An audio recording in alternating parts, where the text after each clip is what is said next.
Mesdames et messieurs, bonsoir et merci de répondre nombreux à ce nouveau rendez-vous de la santé. Assurer une croissance saine à l'enfant, c'est savoir prendre soin de sa santé. À quoi faut-il donc veiller pour le bien-être au quotidien de nos enfants? C'est à découvrir dans quelques instants avec nos invités au plateau. Mais d'abord, la rubrique « On est en forme ».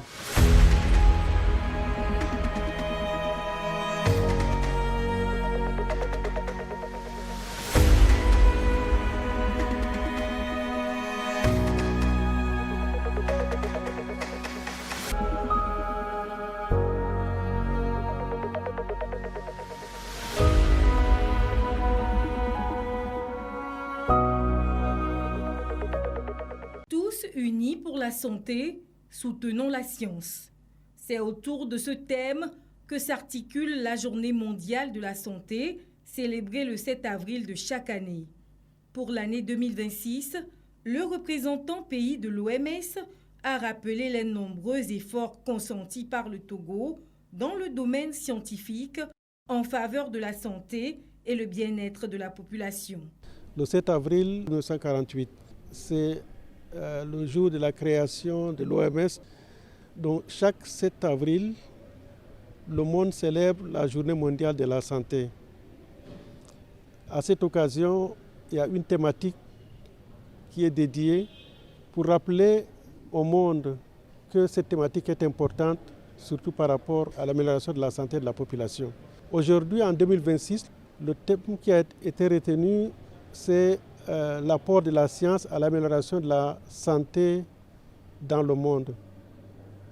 Et nous devons collaborer et soutenir la science pour améliorer la santé de la population dans le monde. Vous savez, l'évolution de l'état de la santé de la population depuis la nuit des temps s'est améliorée grâce à l'apport de la science. Que ce soit dans le domaine de la lutte contre les épidémies, nous avons des évidences qui ont montré qu'en nous basant sur la science, en collaborant, en renforçant la collaboration entre les États, entre les partenaires, entre les pays, on arrive à soutenir la science, à produire des évidences et à faire avancer l'état de la santé.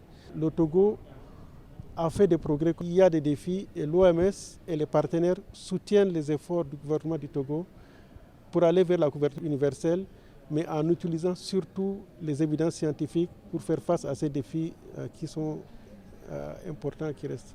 Le thème choisi cette année souligne l'importance de la collaboration scientifique pour protéger non seulement les humains, mais également les animaux et notre planète dans l'accomplissement du concept One Health ou une seule santé par l'engagement de tous.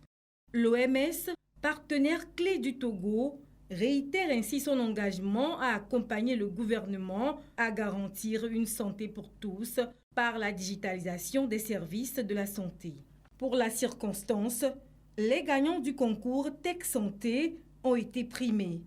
Un challenge qui vise à concevoir les solutions de santé grâce à l'innovation technologique.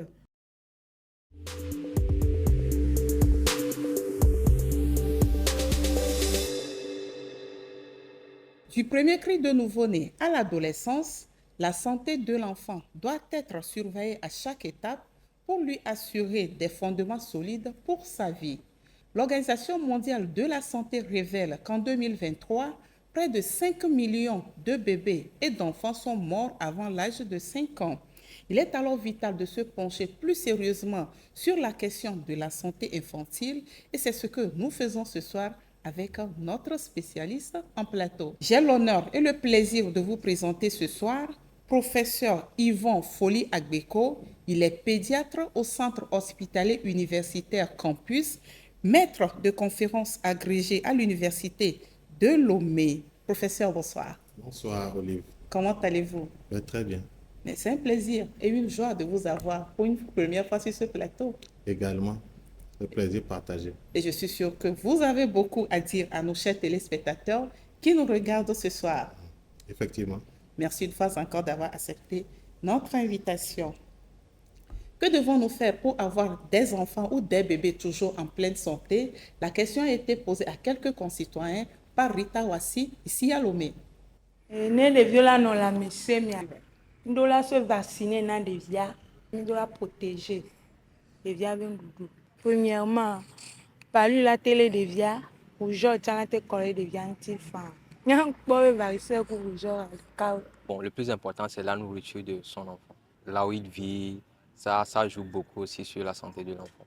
Bon, les maladies les plus récentes, bien, auxquelles les enfants peuvent être le plus exposés, il y a le choléra, les infections, sans oublier le paludisme. Pour les protéger, supposons, il y a certaines maladies qui proposent des vaccins. Il y a des vaccins. Donc, si nous mettons au monde des enfants, le mieux, ça serait de les vacciner contre ces maladies pour pouvoir les prévenir pour un lendemain meilleur. Pour que son enfant soit en bonne santé, les parents doivent veiller à la nutrition, à la vaccination, à la protection et tant d'autres. Veiller aussi à ce que les enfants se couchent à des lieux sûrs. Pour que son enfant soit en bonne santé, je pense qu'en tant que bon parent, il faut veiller à une bonne nutrition. Il faut que l'enfant y mange bien. Il faut veiller à la propreté de l'enfant, qu'il soit propre de la tête jusqu'aux pieds, même ses vêtements. Il faut également prévenir comme certaines maladies, notamment le paludisme, en faisant dormir l'enfant sous un moustiquaire, et les vaccins qu'on donne aux enfants dès le bas âge. Les maladies susceptibles d'atteindre les enfants, je pense que je peux citer la varicelle, la rougeole, le paludisme, la toux et également quelques infections. Quelle fréquence doit-on amener un enfant à l'hôpital? Je dirais chaque mois, peut-être même chaque 2 semaines, si on en a les moyens. Parce que l'enfant ne sait pas forcément exprimer ce qu'il a. Il va se contenter de pleurer et c'est à toi de venir déterminer maintenant ce qu'il a. Alors que si tu as les moyens et qu'à chaque 2 semaines, à chaque mois, tu emmènes ton enfant à l'hôpital, je pense que le médecin il est mieux placé pour savoir ce que l'enfant il a.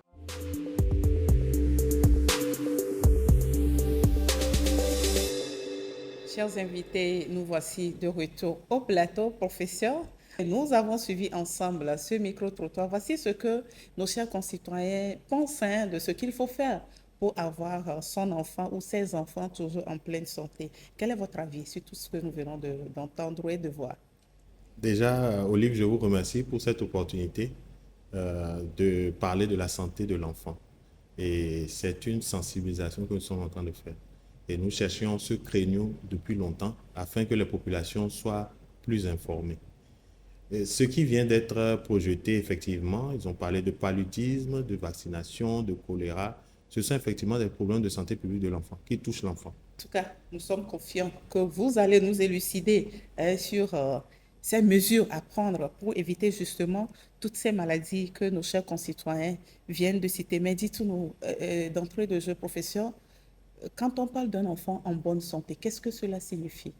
Quand on parle d'un enfant en bonne santé, l'Organisation mondiale de la santé définit la santé comme un état complet de bien-être. Et le bien-être, il est physique, le corps, il est psychique, le mental, psychique, intellectuel et émotionnel, mais il est également social.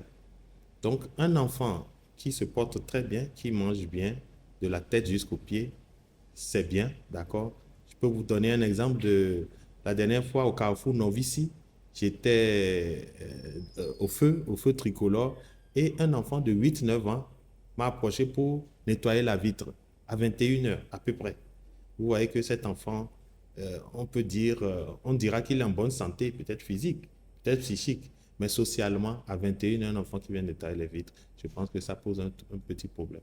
Dites-nous, nos chers concitoyens ont cité quelques maladies. En tant que spécialiste qui recevait quotidiennement ces enfants en consultation, quelles sont les maladies les plus fréquentes pour lesquelles les parents emmènent leurs enfants en consultation? Bien.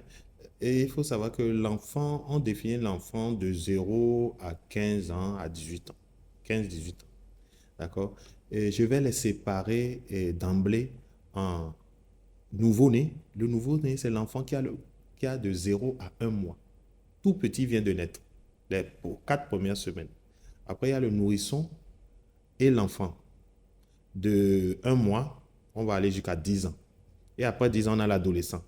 Ce ne sont pas toujours les mêmes maladies. Quand je prends le nouveau-né, il est souvent sujet à des infections qui viennent de la maman. Des infections généralisées, septicémie, des infections de l'ombilic, etc., qui viennent de la maman. Il est sujet à la prématurité, il est né trop tôt, il est né avant la 37e semaine, avant 9 mois. Il est trop petit, trop fragile, ou il a un poids très faible. Il y a également, pour cette tranche des enfants de moins d'un mois, il y a également l'asphyxie. L'asphyxie, c'est un enfant qui a du mal à s'adapter. Quand l'enfant sort du sein de sa maman, il doit crier en même temps. Mais il y a des enfants qui ne crient pas, où le cri est très faible. Donc la respiration n'est pas mise en place. Le cerveau n'est pas oxygéné. C'est très mauvais pour la suite. Donc c'est des enfants sur lesquels il faut agir très vite, réanimer très vite. Il y a également des malformations. Et on a des images des enfants qui naissent avec le cerveau qui est dehors, la tête qui est trop grosse, avec 6 doigts, etc. Il y a les malformations aussi. Ça, c'est pour l'enfant qui a moins d'un mois. Entre 1 mois jusqu'à 10 ans pratiquement, la reine des fièvres, c'est le paludisme. Le paludisme va créer une hécatombe des enfants et va tuer énormément d'enfants. Il faut vraiment aller vite. Heureusement que les médicaments sont subventionnés de plus en plus, etc. Il y a eu beaucoup d'interventions. Les moustiquaires qui nous sauvent beaucoup qui nous sauvent énormément. En dehors du paludisme, vous avez des infections aux bactéries, des infections aux virus, infections respiratoires, ORL, des infections pulmonaires, des infections urinaires, des infections de la peau. Actuellement, on a une grosse épidémie de rougeole. Les enfants viennent avec des petits boutons rouges sur la peau, depuis le visage sur tout le corps. Le nez coule, les yeux sont rouges. Et ces enfants-là, si on ne les prend pas vite en charge, ils peuvent faire des complications pulmonaires, cérébrales et même une dénutrition. Donc, il y a le paludisme pour les enfants intermédiaires, là, le paludisme, les infections bactériennes, les infections virales. Il y a les diarrhées. Il y a également les malnutritions, les dénutritions des enfants qui ne s'alimentent pas très bien également. Voilà. Et il y a l'anémie aussi. Et il y a d'autres maladies aussi qui vont traîner dans le temps, ou bien des maladies chroniques. La drépanocytose, l'infection à VIH, sida, la tuberculose, ça existe chez l'enfant. Hein. L'infection à VIH existe bel et bien chez l'enfant. Souvent transmise de la maman. La tuberculose, l'épilepsie, qui sont des maladies qu'on va gérer, qu'on va manager dans le temps. La tuberculose chez l'enfant aussi. Il existe la tuberculose chez l'enfant. Souvent contractée par une maman tousseuse ou un grand-père qui tousse. C'est un problème de promiscuité. Ouais. Donc ça, c'est pour les enfants entre 1 an et, disons, jusqu'à 10. Et puis après 10 ans, c'est la puberté. C'est l'adolescence. Alors il y a les hormones, les seins qui poussent, le garçon, la voix rauque qui devient musclée. Alors, il s'intéresse plus à l'être de sexe opposé. Alors là, on va évoquer les grossesses, on va évoquer les infections sexuellement transmissibles, mais il y aura toujours les autres maladies, les paludismes et les infections également. Et ici aussi, les maltraitances, les violences à l'âge d'adolescence, mais beaucoup plus tôt parfois. Les domestiques qui sont à la maison, parfois, ils ne sont pas toujours bien traités. Les problèmes de santé de l'enfant sont un peu disparates selon l'âge. Alors, des problèmes de santé disparates avec des causes diversifiées. Oui. N'est-ce pas? Oui. Et certaines causes émanent de nous, les parents. Exactement. Bien, quelles sont ces maladies que nous, les parents, ou bien les maladies pour lesquelles nous, les parents, sommes responsables? Est-ce que nous pouvons dire que les parents sont responsables? Non, c'est vrai qu'avec la sensibilisation, les parents deviennent responsables. Aucune maman ne veut infecter son enfant. Aucune maman ne veut un paludisme chez sa fille. Est-ce que vous voyez? Vous voyez les femmes pleurer à l'hôpital. Vous savez qu'elles vont mettre du leur si elles ont des moyens. Donc, si je vais prendre cette question, quelles sont les causes? Je vais dire d'abord, sur le plan santé publique, je vais dire d'abord qu'il y a un pouvoir d'achat qui est limité. Un pouvoir d'achat qui est limité. C'est pourquoi on félicite vraiment l'assurance maladie universelle, l'INAM et tout ça. Le fait de ne pas avoir d'argent fait qu'on est réticent à aller à l'hôpital. On a 500 francs dans la poche. L'enfant fait 40 de fièvre. Je réfléchis, je vais donner à midi, je vais donner du paracétamol qui est à la maison, et puis je vais me débrouiller, je vais donner des infusions. Il y a un cousin qui est peut-être guérisseur, je vais aller le consulter à 200 francs d'abord, avant de venir au CHUSO et de venir au CHU Campus. Donc déjà, moi je pense que c'est une cause le fait qu'on n'a pas assez de moyens dans les foyers. Ensuite, il y a le niveau d'instruction. Le niveau d'instruction de la population, quand elle augmente, il est clair, des évidences dans les recherches, que lorsque le niveau d'instruction est élevé, il y a beaucoup moins de morbidité, beaucoup moins d'enfants qui tombent malades. Je peux vous donner un exemple. Vous savez que dans certaines régions de notre pays, on jette le lait, le premier lait, qui est un lait exceptionnel, rempli de vitamines. On jette ce lait-là pour des raisons culturelles. Parce qu'avant le 8e jour, le baptême, le lait est entre guillemets sale, considéré comme pas spirituellement adapté, alors que c'est un lait qu'il faut jalousement conserver et donner à l'enfant. Vous voyez? Puis il y a l'accessibilité géographique. Quand vous êtes dans les plateaux, il y a des montagnes, les routes ne sont pas toujours très, très faciles.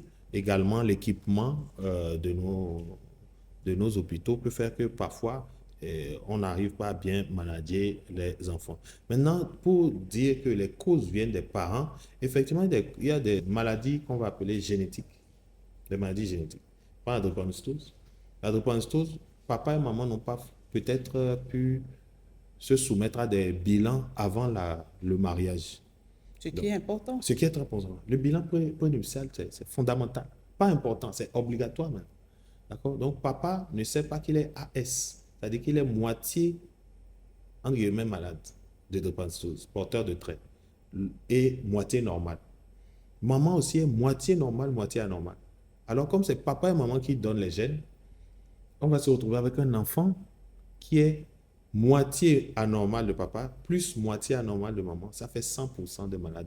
Cet enfant va tomber malade tous les jours, va visiter les hôpitaux tous les jours. Lorsqu'il y aura probatoire, lui, il ne sera pas en train de composer, il sera à l'hôpital. Et c'est assez lourd pour la famille.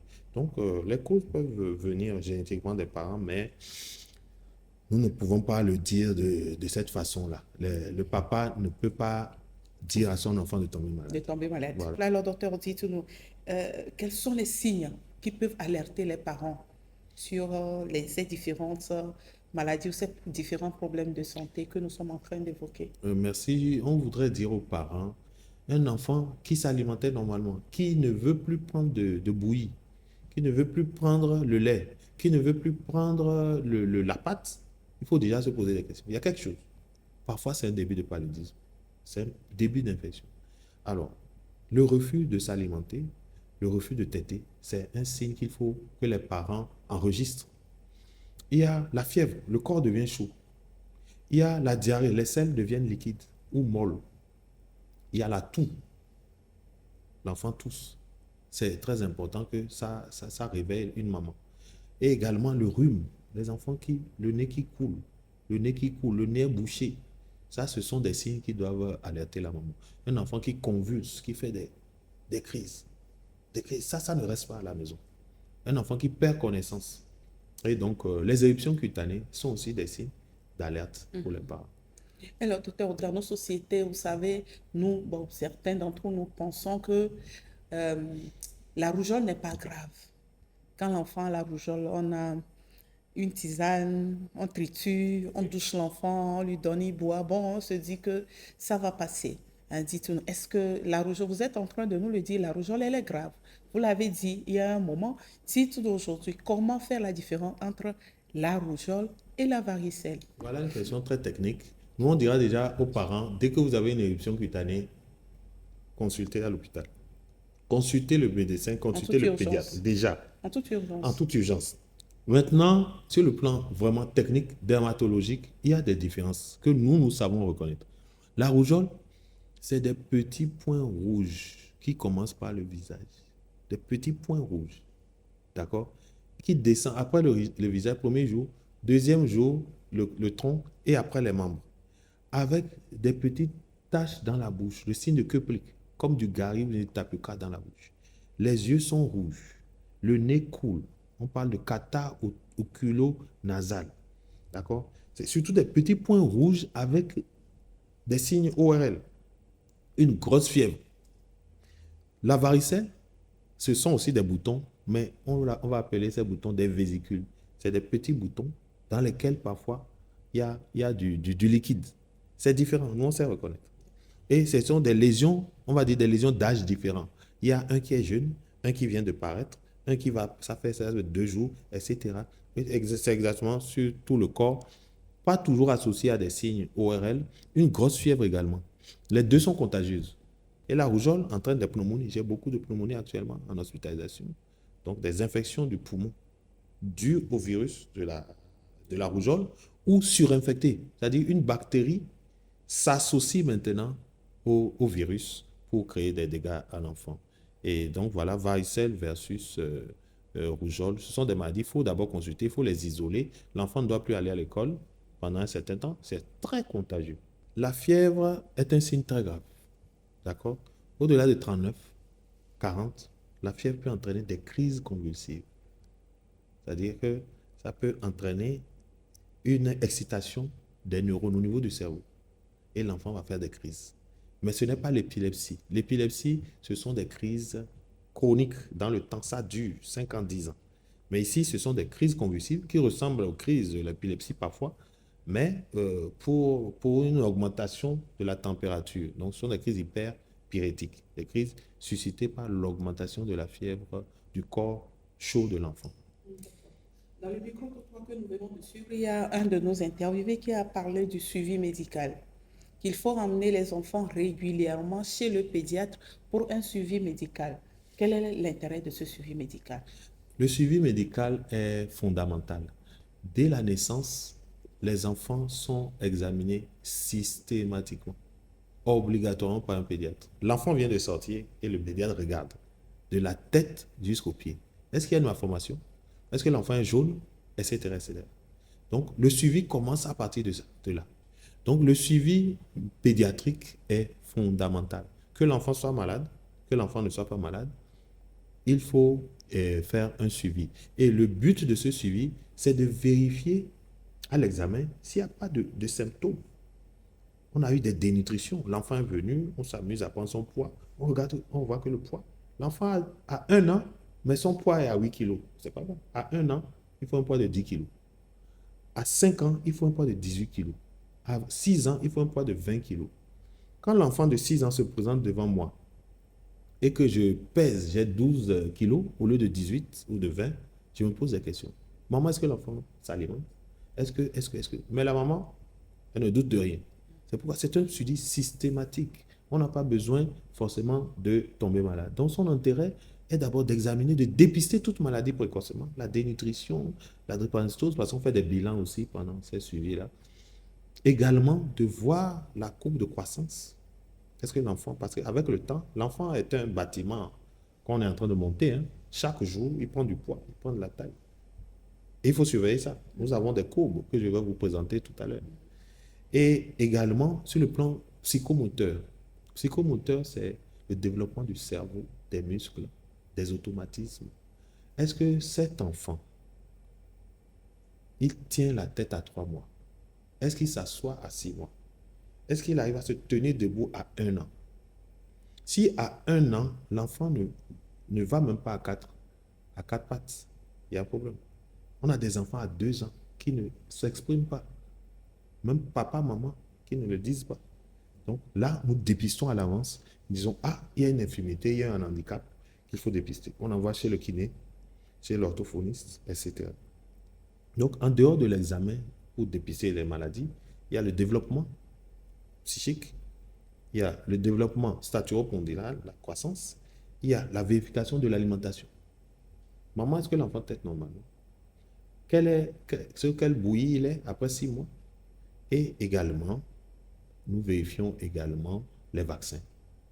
Parce qu'il y a des rendez-vous systématiques de vaccins. Avant 1 an, jusqu'à 15 mois, c'est gratuit. Mais au-delà de 15 mois, il faut que les parents mettent la main à la poche. Et c'est là où ça pose vraiment problème. C'est là où on commence par rater les rendez-vous de vaccination. Nous aurons également l'occasion de parler largement de la vaccination. Professeur, cela sous-entend qu'il faut amener les enfants chez vous, les pédiatres, même en l'absence de maladie. Exactement. L'enfant doit se présenter devant le pédiatre ou le médecin généraliste. Parce que le pédiatre, c'est quand même un luxe au Togo. Il y a un pédiatre une 50aine, 60aine dans tout le pays. il faut absolument qu'il soit malade ou pas, que cet enfant vienne devant un pédiatre, vienne devant un médecin généraliste, un assistant médical, une sage-femme, pour qu'on regarde, on check tout ce que je viens de citer. Je vais vous donner un exemple. Un enfant arrive au CHU Campus à la vaccination. Il est venu prioritairement pour se vacciner. Alors, l'agent de vaccination vérifie sa courbe de poids et il remarque qu'il a 2 kilos de moins que la normale. Et il envoie au pédiatre immédiatement. La maman n'est pas venue pour consulter. Elle est venue pour une vaccination. L'enfant entre dans mon bureau et je dis, est-ce que l'enfant a des problèmes? Elle dit, non, il n'y a pas de problème. Nous, on voit déjà qu'il n'y a pas un mauvais poids. Ah, d'accord, vous êtes sûr? D'accord. Est-ce qu'il dort bien la nuit? Oui, il dort bien la nuit, mais parfois il ronfle. Est-ce que vous voyez? Et l'enfant ronfle. Maman, il ronfle pendant la nuit? Oui, il ronfle pendant la nuit. Je fais un examen ORL, je remarque qu'il y a des amygdales. Les amygdales, ce sont des tissus qu'on voit dans la gorge et qui parfois bouchent le passage de l'air. Je l'envoie en consultation ORL, on découvre après ce qu'on appelle des hypertrophies des végétations adénoïdes, qui sont des malformations qui perturbent un peu le passage de l'air. Vous voyez, une maman qui est venue pour la vaccination et on retrouve des malformations à la fin. C'est pourquoi on ne peut pas se dire déjà, on ne peut pas dire que l'enfant n'est pas malade, je ne viens pas à l'hôpital. Que ce soit pour les vaccins ou autres, il faut un suivi régulier, systématique de l'enfant à l'hôpital. Et vous nous faites comprendre que le ronflement aussi n'est pas un bon signe, un très bon signe chez l'enfant, n'est-ce pas? Le ronflement, il faut consulter pour le ronflement. Le ronflement peut être un signe de malformation, comme je l'ai dit, les hypertrophies des végétations adénoïdes. Ça peut être un signe de syndrome d'apnée du sommeil. Apnée du sommeil. Et puis un enfant qui, en général, qui ne respire pas bien la nuit, qui fait du bruit la nuit, ça peut être l'asthme. Ça peut être un début d'asthme. Donc, tout cela, il faut que le pédiatre regarde de près. Il ausculte, on a des appareils, on regarde et puis on donne des conseils à la maman, on envoie chez des spécialistes aussi. D'accord. Alors, docteur, à quelle fréquence doit se faire ce suivi médical dont on est en train de parler? La fréquence, surtout quand l'enfant est très petit, la fréquence est beaucoup plus proche. Donc, dans le premier mois, on va suivre l'enfant de la naissance jusqu'à 15-18 ans. Les premiers mois, je vous ai dit, c'est l'enfant fragile. Chaque semaine, il faut qu'il soit à l'hôpital. Chaque semaine, le pédiatre veut voir l'enfant. On va peser. Il doit gagner 20 à 40 grammes par jour. Au-delà des programmes de vaccination, puisque quand les enfants vont généralement en vaccination, au-delà, on leur prend le poids. En dehors des programmes de vaccination, l'enfant a des rendez-vous systématiques chez le pédiatre. Et l'enfant du premier mois, chaque semaine, il est censé être vu par un pédiatre. À partir du deuxième mois, je lui colle un peu la paix. Je lui laisse 4 semaines. Je le vois chaque mois. Une fois par mois? Je le vois une fois par mois jusqu'à 6 mois. De 6 mois jusqu'à 5 ans, je peux le voir tous les 3 mois. D'accord. Je peux le voir tous les 3 mois. Et puis après 5 ans, chaque année. Y a-t-il des enfants qui méritent des suivis particuliers? Absolument. Le prématuré, le drépanocytaire, les maladies chroniques en général, l'infection en VIH, la tuberculose, l'épilepsie, les cardiopathies, les malformations, ce sont des enfants à qui on va donner des rendez-vous tous les 2 mois. Les asthmatiques, tous les 2 mois, tous les 3 mois. Il faut qu'ils viennent pour que j'évalue. Je fais des petits tests.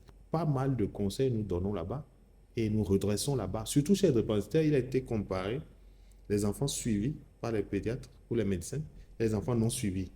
Et je vous assure que les enfants non suivis, la fréquence des crises douloureuses est multipliée par 2. L'enfant qui est suivi, il est beaucoup plus avisé que l'enfant qui est laissé au compte, qui ne vient pas voir le pédiatre. D'accord, professeur. Alors, pour ce suivi, est-ce qu'il y a des outils nécessaires? Quels sont ces outils que vous utilisez? Nous avons pas mal d'outils, notamment ce carnet-là, le carnet bleu pour le garçon, le carnet rouge pour la fille. Il y a aussi le carnet mère-enfant. Déjà, pendant la consultation prénatale, il y a un suivi. Chaque mois, la femme enceinte devrait se présenter à l'hôpital pour recevoir du fer acide folique, des vaccins, des conseils sur l'alimentation. Et vous verrez que dans ce carnet, que la maman doit nécessairement apporter pour chaque rendez-vous. Donc, chaque enfant doit disposer de son carnet. Un carnet. Chaque enfant doit avoir un carnet. Et donc, quand les parents viennent sans carnet, nous n'avons pas de recul sur les maladies de l'enfant, sur son vaccin, sur ses courbes. Vous voyez qu'il y a le calendrier de vaccination, il y a les courbes il y a des courbes de croissance de l'enfant et nous voyons dans le temps comment l'enfant évolue en poids, en taille, etc. etc. S'il y a une dénutrition, rapidement dépistée. On vérifie la vaccination de l'enfant. On jette un coup d'œil sur le côté hospitalisation. Est-ce que cet enfant a été hospitalisé 1 ou 2 fois? Pourquoi? La maman peut disposer également d'une petite boîte à pharmacie, un paracétamol, il faut du paracétamol. Quand l'enfant, le corps est chaud en premier, on peut donner un peu de part avant d'arriver à l'hôpital.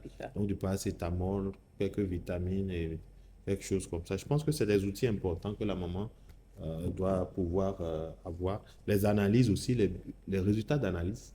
Hein, l'électrophorèse de l'hémoglobine, ça c'est un bilan très important. La drépanocytose, les bilans de VIH, il faut qu'on sache le statut. Les bilans de glycémie pour voir s'il y a un diabète chez l'enfant. D'accord, merci beaucoup. Professeur, alors, nous tendons tout doucement vers la fin de notre plateau, mais dites-nous, il y a des erreurs que nous, les parents aussi, nous commettons, des erreurs alimentaires. Quelles sont ces erreurs que nous devons éviter pour que nos enfants soient toujours en bonne santé, professeur Aguiko? C'est vrai que la méconnaissance, la méconnaissance va entraîner innocemment voilà ces erreurs. Voilà le mot. Et donc, effectivement, les parents font quelques erreurs, il y a quelques écarts. Déjà, le retard de consultation. Je reviens au pouvoir d'achat. Aucun parent qui a 500 000 par mois ne va traîner son enfant à la maison. Ça, franchement, ça c'est clair dans les hôpitaux, c'est clair. Les mamans pleurent parce qu'il n'y a pas 1000 francs, il n'y a pas 2000 francs. Donc, il y a déjà le retard à la consultation, ça c'est phénoménal, c'est le premier retard. Il y a 3 retards, mais le premier retard est considérable. Et il y a aussi les recours à l'huile rouge, aux méthodes traditionnelles. Sur TikTok, il y a déjà beaucoup de choses. On va prendre de l'huile rouge rapidement parce que l'enfant fait de la fièvre ou bien il a ingéré de l'eau de javel. Et ça aussi, ce sont des erreurs qu'il faut faire attention. La phytothérapie, c'est-à-dire l'utilisation des infusions des herbes, ont des vertus. Hein. Les plantes ont des vertus. Hein. Il faut savoir que beaucoup de médicaments en officine sont issus de plantes. D'accord? Mais quand ce n'est pas fait de façon rationnelle, on ne connaît pas la dose, on ne connaît pas les effets secondaires, l'effet sur le foie, sur le rein, je pense que ça pose problème. Les mamans parfois, ou bien les papas, ne disposent pas toujours bien les médicaments à la maison. L'enfant va prendre le paracétamol qui est par terre, il a soif, il boit. Solabi, on a eu des enfants où la bouteille de Solabi est très basse située. L'enfant prend, il a soif, il prend la bouteille de Solabi et il ingère. Et on se retrouve dans une hypoglycémie. Voilà, parce qu'il a soif. Voilà, donc on a vu des enfants qui sont tombés dans des bassines, dans des puits. Et donc la surveillance, il faut surveiller les enfants. Et là, je pense que pour les parents, il y a parfois des écarts de ce côté. Merci beaucoup, professeur. Sur le plan alimentaire, est-ce qu'il n'y a pas des choses à corriger? Oui, sur le plan alimentaire, là, la plus grande faiblesse, c'est l'allaitement qui n'est pas exclusif les 6 premiers mois. Donc, déjà, une faille là-bas, c'est le respect de l'exclusivité de l'allaitement les 6 premiers mois. Et puis après, il faut savoir diversifier. Et là aussi, il y a quelques soucis dans la diversification. On doit donner des bouillies à base de céréales, du maïs, etc., du riz, du soja, du moringa. Mais là, la maman va donner peut-être du coco qui est trop dilué et l'enfant ne prend pas assez de sucre et de protéines.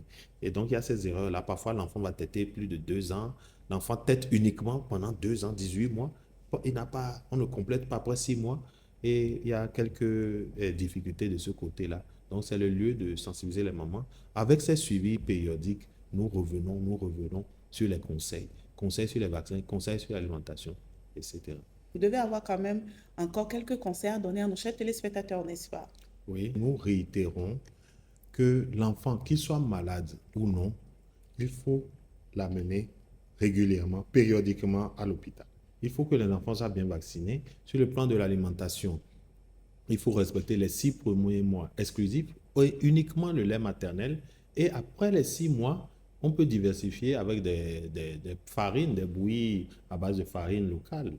Et également, l'enfant peut être jusqu'à 2 ans et demi. Merci et courage aux mamans. Ndibema Glombe, Devio Bois, Mohian be koko be devia a djedo kengbe ava konji. Devia ele la meseme il ava konji. Devia e djedo ende to la gbazetine ele coupin ngonti le sionner il a tenva a klo devia va konji. Nous kenti emi la klo devia va konji. Ke mi klo devia va konji a devio be dokita alo pédiatre. Et la Gigi devia après devia les signoler. Et les signoler les et noir et be dada men poa même. Elle est signée les tailles mères, les dji mères, elle est signée les sous mères. Ku et nous voyez, minana, mais pour nato, so et nous abota sisi, que et nous doudou, dès que bela doudou, veve toi les doudou, allo anona non mère, mijina be les wetri amadin et tout banto mère, devient annonci que là il nous mène. Ma rosio ma nous bon toi ma on to do no do lebe annoncia et nous desia de les et annoncia me vitamine ou la annoncia me et nous nene que devia rien et la annoncia me nene tout et ne wetria ma den lia va ya so zo bondo so no pe de bio wa ne va kondio wa dokita matem ado tp atema no. Merci d'être passé sur le plateau de santé d'abord et ce sera avec ce même plaisir que nous vous recevrons une prochaine fois. Je rappelle que vous êtes pédiatre au Centre hospitalier universitaire Campus et maître de conférences agrégé à l'Université de Lomé. On se dit à très bientôt. À très bientôt. Au revoir.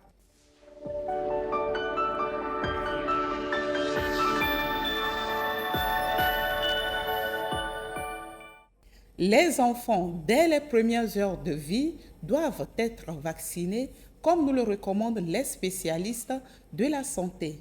Mais la question reste toujours posée.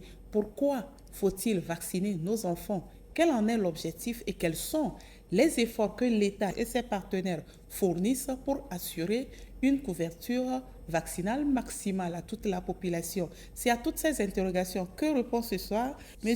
Komla Badibassa Bilakema, spécialiste en santé environnementale, président de l'Association des professionnels de la santé environnementale du Togo et chef section promotion de la santé à la direction préfectorale de la santé. Monsieur Bilakema, je suis correcte, n'est-ce pas? Oui, c'est bon, Olive. Bonsoir. Bonsoir, Olive. Comment allez-vous? Je vais à merveille. C'est toujours un plaisir de vous savoir à notre compagnie sur ce plateau. Oui, le plaisir est partagé. Et ce Merci soir, encore à la TVT. Et ce soir, nous n'allons pas parler de la santé environnementale, mais nous allons parler de la vaccination. Les 12, 13 et 14 mars dernier, l'État et ses partenaires ont procédé à une campagne de vaccination contre la poliomyélite sur toute l'étendue du territoire. Avant de revenir à cette campagne, dites-nous d'abord quel est l'intérêt de la vaccination pour un enfant, un nouveau-né, du nouveau-né jusqu'à l'âge adolescent. Merci Olive pour ce plaisir d'être encore sur la chaîne mère pour partager avec les téléspectateurs. D'abord déjà pour dire que la vaccination elle est importante. Et chez les enfants, elle est cruciale donc pour stimuler la protection, l'immunité de l'enfant. Lorsque l'enfant naît, l'enfant acquiert l'immunité de sa maman et cette immunité va en diminuant jusqu'aux 2 mois. Et il est important que la vaccination puisse venir pour booster ou pour réveiller les mémoires, pour que l'enfant puisse être protégé contre les maladies mortelles. Et je vais ajouter évitables par la vaccination. Et quels sont aujourd'hui les vaccins qui sont obligatoires pour l'enfant? Les vaccins obligatoires pour l'enfant, ça dépend des pays et ça dépend des politiques sanitaires des pays. Donc, dans le contexte togolais, il y a plusieurs vaccins, il y a toute une panoplie de vaccins qui sont indispensables pour l'enfant. Mais chaque pays, par rapport à ses moyens, introduit le vaccin et par rapport donc à l'épidémiologie, par rapport à la sous-région, ce qui est les maladies qui sont un peu meurtrières, on introduit selon l'épidémiologie. Et je vais dire qu'au Togo, nous avions au-delà de 10 vaccins, mais qui protègent nos enfants contre environ 16 différentes maladies. À la naissance, l'enfant doit avoir le vaccin contre le BCG, qui protège l'enfant contre la tuberculose, et en même temps, on lui donne un vaccin polio oral, qu'on appelle polio oral 0, pour protéger l'enfant contre la poliomyélite. Lorsque l'enfant aura donc les 45 jours, 1 mois et demi, l'enfant revient et on va lui faire le vaccin contre la poliomyélite. On va lui faire un vaccin qu'on va appeler le vaccin, le DTC-HEPIV, encore appelé le pentavalent. Un seul vaccin, mais qui protège l'enfant contre 5 différentes maladies. Donc, il protège l'enfant contre la diphtérie, le tétanos, la coqueluche, l'hépatite B et l'hémophilus influenzae type B, une forme de méningite. Ouais, un seul vaccin. En même temps, on va faire à l'enfant les vaccins contre les pneumocoques, et puis un vaccin contre les rotavirus, qui sont les diarrhètes des enfants de moins de 2 ans. Donc, l'enfant va revenir à 2 mois et demi pour reprendre la même série, comme on vient de le dire. L'enfant revient à 3 mois et demi, il reprend la même série, sauf que on ne va plus le faire le rotavirus, mais on va lui ajouter un vaccin polio injectable pour renforcer l'immunité par rapport à la poliomyélite. Et là, il y a eu également des vaccins qu'on a introduits dernièrement contre le paludisme, qui vont commencer à 5 mois. L'enfant va avoir le contact contre le paludisme à 5 mois, à 6 mois, à 7 mois, et il aura une 4e dose donc à 15 mois, s'il est vraiment dans le calendrier respecté. Et à 9 mois avant les 15 mois, l'enfant va venir avoir le vaccin contre la rougeole et également contre la fièvre jaune. Et il y a un rappel de vaccin contre la rougeole à 15 mois qui est donc le vaccin rappel rougeole, rubéole 2, qui va se faire au même moment que le paludisme si l'enfant a retrouvé le calendrier. Donc voilà un peu pour le Togo, le schéma qui est là. Mais l'État a encore fait des efforts pour introduire d'ici peu le vaccin contre l'hépatite B à la naissance aux enfants. Voilà un peu ce que je peux dire pour le moment. Mais aussi à 9 mois, on a le vaccin contre la méningite pour les enfants. La méningite. Méningite A pour le moment, et que l'État fait également des efforts, vu l'épisodie de méningite qu'on a eu. Donc par rapport à la souche qui a été détectée, donc nous allons migrer, changer très prochainement le vaccin contre méningite A en un type méningite, donc AC235, pour pouvoir couvrir tous les sérotypes qui sont là et qui font mal à la population. Et le vaccin, quand on le fait en faisant le calendrier, c'est bénéfique pour l'enfant. Mais un vaccin qui est fait tardivement aussi va laisser l'enfant donc, aux maladies. Donc c'est pour dire que la vaccination, elle est très importante. Et je ne sais pas, tout le monde peut le dire. Et bien qu'aujourd'hui, il y a des gens qui sont disent anti-vaccins et qui ont vécu des messages, mais ils savent pertinemment que le vaccin est important.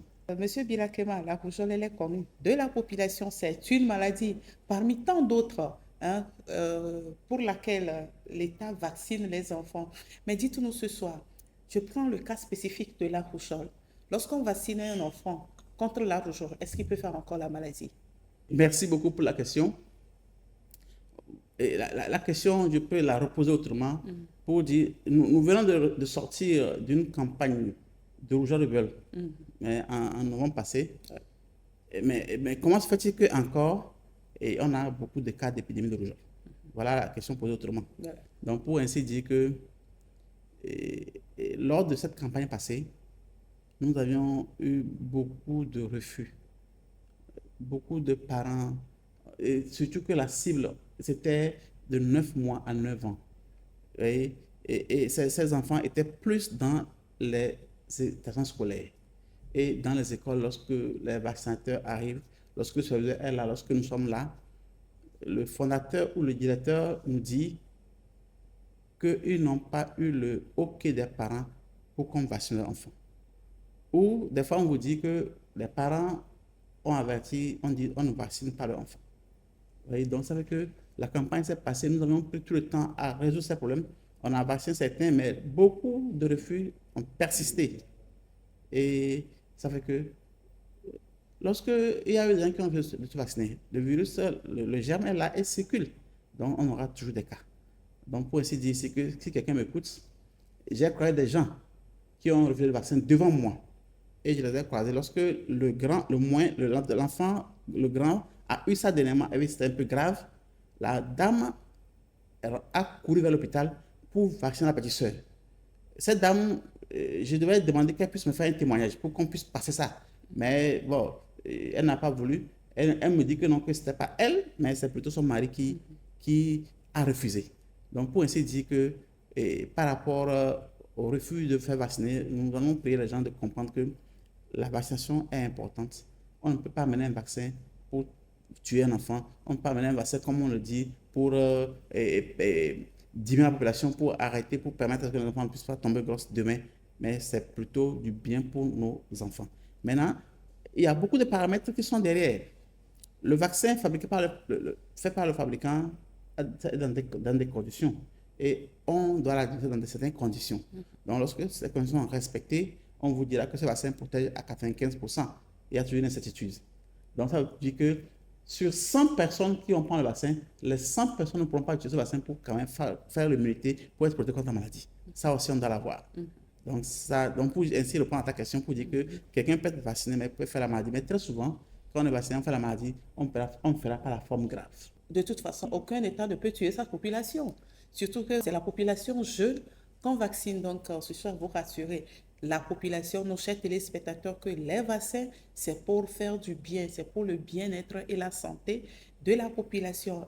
Vous nous rassurez aussi que ces vaccins sont conservés dans les meilleures conditions. Quand on est sorti pour interviewer nos chers téléspectateurs, voilà quelques inquiétudes que les uns et les autres ont soulignées. Merci beaucoup, Olive. Et je voudrais ici quand même saluer, dire merci aux autorités sanitaires et pour les efforts qui sont faits.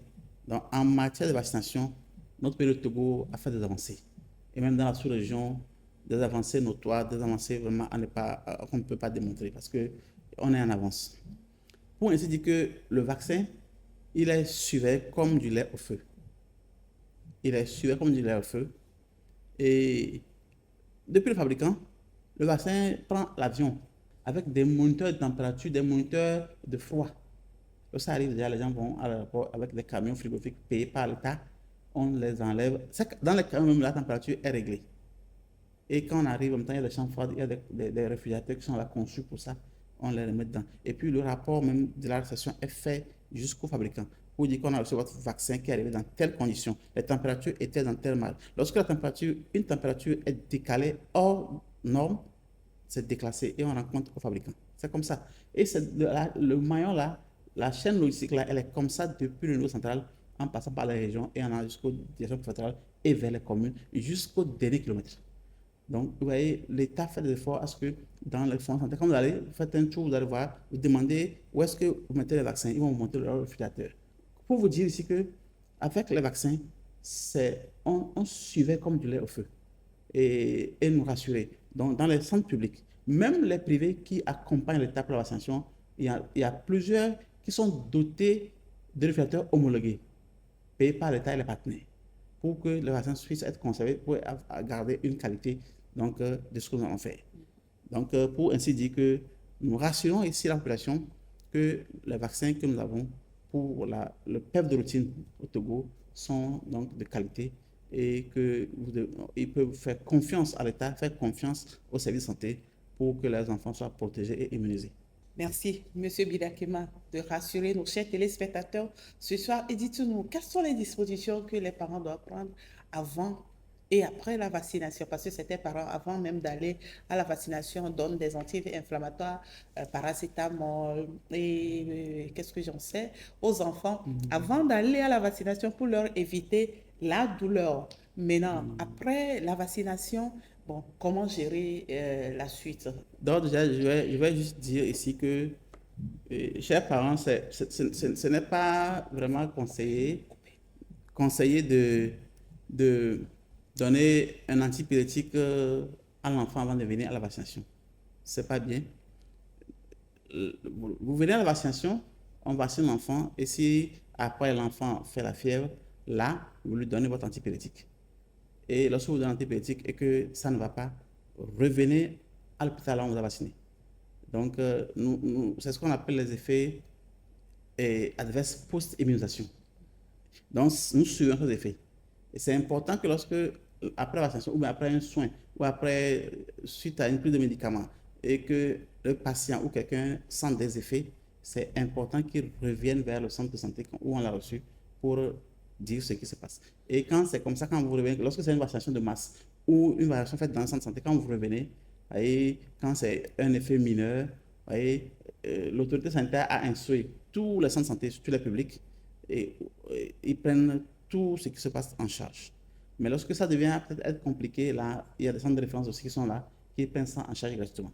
Donc, pour ainsi dire aussi qu'il n'y a pas un vaccin, il n'y a pas un produit, il n'y a pas un médicament qui n'a pas d'effet secondaire. Chaque produit a son effet secondaire. Chez certains, on peut ne pas avoir, puisque c'est une probabilité. Chez d'autres, on peut l'avoir et ça peut venir et partir de soi-même. Chez d'autres, ça peut venir et s'installer durant un temps. Chez d'autres, ça peut venir être compliqué. Donc, pour ainsi dire que nous devons déjà avoir en tête qu'il n'y a pas de produit, il n'y a pas de vaccin sans effet secondaire. Et nous communiquons toujours, lorsqu'il y a une campagne, nous demandons, on forme le vaccinateur, on leur dit quand on envoie la population, il faut leur dire qu'après que l'enfant ait eu ce vaccin, il peut arriver que l'enfant ait la maux de tête. Il peut arriver que l'enfant ait le corps chaud. Il peut arriver qu'au point d'injection, qu'il y ait la rougeur et l'inflammation, qu'il y ait douleur. Et lorsque ça vient et que ça persiste, revenez au centre de santé. Donc, c'est important. Donc, ça fait que des fois, quand on ne connaît pas bien par rapport à ça, ça fait que certains parents deviennent réticents à la vaccination. Et je profite du plateau de la TVT ici pour lancer un appel à tous nos centres de santé du pays pour ainsi dire que nos responsables de France sanitaire doivent faire un effort pour que lorsqu'il y a par rapport à ce que je viens de dire, pour communiquer à tout le personnel, c'est important. Lorsque une maman, un parent, une gardienne d'enfant revient au centre de santé avec un enfant, que c'est suite à la vaccination que l'enfant a eu tel effet, il faudrait pas qu'on puisse la conduire à aller payer encore payer un carnet et qu'on puisse la créer. C'est que les gens soient informés, instruits, et quand ça arrive rapidement, on doit conduire la personne vers une personne indiquée qui sait qu'est-ce qu'il faut faire. C'est important. Merci beaucoup, Olive. Alors, merci beaucoup, Monsieur Bilakema. Ce soir, vous nous avez édifié assez sur la vaccination et son objectif. Et aussi, on va encore mettre un point essentiel sur les efforts que l'État et ses partenaires fournissent au quotidien pour maintenir, pour la santé, pour la promotion de la santé, le bien-être de l'enfant. Et il doit y avoir encore une campagne en vue, n'est-ce pas? Oui, c'est la campagne de vaccination contre la poliomyélite. Et permettez que je puisse également ici saluer la clairvoyance de nos autorités, du gouvernement et de l'autorité sanitaire. Pour ainsi dire que nous avions eu des cas de poliomyélite à la frontière du Bénin, frontière Togo-Bénin, et déjà vu les mouvements migratoires avec transfrontaliers entre le Togo et le Bénin, comme tout le monde le sait, on se dit que lorsque le mal est à la frontière du Bénin, c'est que c'est au Togo. Et c'est là où l'État a dit attention, il faudrait déjà qu'on puisse faire une campagne pour protéger nos enfants. Et vous voyez, chemin faisant, lors de la préparation, le 20 février dernier, on découvre un cas chez nous au Togo, dans la plaine de Meaux. Voilà seulement là où moi, ça m'a beaucoup plus intéressé par rapport au fait que l'autorité a réagi très promptement et je parle de la clairvoyance. Et donc, cette campagne, nous avions fait le premier tour le 12, 13, 14 passé, mars, et nous allons faire un second tour le 16, le 17 et le 18 avril prochain. Et nous disons que au niveau du pays, les objectifs sont atteints par endroit et par endroit même dépassés, mais ça cache des disparités. Et quand je prends le cas d'Aguenivé, par de Golfe, globalement, il y a beaucoup de refus encore qui sont dans les ménages. Les gens ont encore refusé, bien qu'on a convaincu certains qui ont compris, qui ont accepté, mais il y a eu toujours des refus. Nous voulons juste lancer ici un appel à ce que, pour le second tour, que les parents puissent comprendre que c'est un vaccin qui est important à nos enfants, qu'on puisse accepter les vaccinateurs et que tous les enfants de moins de 5 ans, les enfants de 0 à 59 mois, soient vaccinés, donc les 16, 17, 18 avril prochain. Et nous pourrons peut-être faire des ratissages pour couvrir toute la population si c'est possible. Et voilà un peu la campagne qui nous attend en avril. Merci bien, Monsieur Bilakema. Nous avons, je pense, que nous avons dit l'essentiel sur la vaccination et son importance pour l'enfant. Masamba manyamba masengane madan mbale abota vaccination batin. Non berne bon le henga berne bon wala le berne te kwit korm ini e tibi na le be le torg ina be la jana e mambre ina le berne bawna be alu aj fotna wona ay government pa be dan na bona le ko le corona le ko i donc de bet ni tina bona ki na kene tin te tak hayane tra sibi e polio ne ba ona be a so do ba comme yo ne ra marbe Ermer oui o monsieur Bilakema ya tople mi ano fien ya mi na nyi mi ple mi be la monsieur do la yo do fien ya o fo no na mi cho de vio be la monsieur be nyanti professeur Yvon Agbekore mi hogban et le minana mi le nyanya be le vevere be no dire via dilao de via le doleo de via me le doleo ono de via ko ba konti nkeke gbanto alo le ti gbanto me ho dire via la nkeke gbanto me akosira de ka kosira de si are me a wa jagbagba ono de via ko ba konti ne de via gbe ho le tire ka mo kwa le zereka le ti ame a plo de via ba konti le ti tomegbe ene va zereka ele vevere mi ga to tebe de via ne le do kapi mi akplevo voine de vio xojo alo enu cheche nde kore de via ontia e mi le mesewa mi ga no ape mi ga di atike amije alo egbe réseaux sociaux che dokita o sugole fuma mi ga no we nya o sere ne mi ala gbele nu le mi avio be la me senti o e viole dole o e viole le dole o e le veverebe na klo de via ko e continue la monsieur do la wa po de via ogbo wa po eleke de wa po ra be de via le titinyure a wa po be ndudu gbo kwa de vi hele o le popo ezi e ba bota be nya che le vevere mi aklo de via no yi mi a respecter de via be calendrier vaccinal a bota sisi ba gbale ho kona na mi akpo egbo be mi a zoredi e va ro gare me a e mi adila o mi ro la tu fere o kape ate kopla bota e ya me ga gbojo mi ne mi agbele de vio ba bota be mi aro e go me be abota de e bli na de vio ba gbeta bo me ga le do ta enyaga yo heli fifi egbe fian ya mi blo e ma amevele he mi kwa ya le na mi le nyanya be abota sisi na de vio e le fefere fia hare ke mate pla bota be ya u e be du me vio ta mi ase go me be abota la menye be o le dona de vio be omega no titi me omega divio alo agbele nu le de vio ntio mi ase go me be abota mi onto le mi avio be nui ye ko di o le lo o campagne do va yi e buoche ga gbona ne abota si la ovare mi a ho no de nu me na mi ase me kwa ni mi alo ne wa do abota na mi avio re ne wa no sesere lo enyinya he mi ko ba fia ya dodo na ndaja na feru wero mo wane e yu wero de sumo e ko e hero binyanga be sa boso ki bi domyo bo be hero se rulu re bi ale boeze bo ka bo ge be o ge duone ge rokota ya fera jolo koyombo fe no da koyombo fe na sinadu so wa e duone bia